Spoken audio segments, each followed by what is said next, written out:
പറയൂ, നീ ആരാണ്? ഞാൻ ആരാണെന്ന് ഈ നാട്ടിലെ പട്ടിക്കും പൂച്ചയ്ക്കും വരെ. ഞാൻ ചോദിച്ച ചോദ്യത്തിന് മറുപടി പറയൂ. ആരാണ് നീ? ഞാൻ നിന്റെ തന്ത, ഇവരൊക്കെ നിന്റെ മറ്റു തന്തമാർ.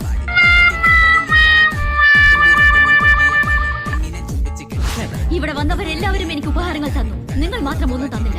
ഞാൻ ചോദിക്കുന്നത് തരുമോ? എന്താ വേണ്ടതെന്ന് ഞാനല്ലേ ചോദിക്കേണ്ടത്? അമ്പിളി അമ്മ അവനെ പിടിച്ചു തരാൻ പറയും, ഞാൻ പിടിച്ചു തരാം. പാൽക്കടൽ കടഞ്ഞ് വെണ്ണ എടുത്തു തരാൻ പറയും, ഞാൻ എടുത്തു തരാം. നിങ്ങൾ മകിഴ്മതിയുടെ സിംഹാസനം അലങ്കരിക്കണം. അതിനെന്ത് വില വരും? അതാണ് എന്റെ ആഗ്രഹം. അത് ഞാൻ അന്വേഷിച്ചിട്ട് പറയാം.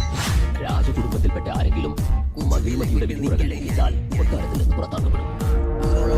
അങ്ങനെ തന്നെ നടക്കട്ടെ. എന്തിനാണോ പോയി വിളിക്കുന്നത്? നിങ്ങളുടെ വല്ലവരും ചത്തോ അല്ലെങ്കിൽ ആരെങ്കിലും ഇവിടെ തുണിയിലാതെ നിൽക്കുന്നു?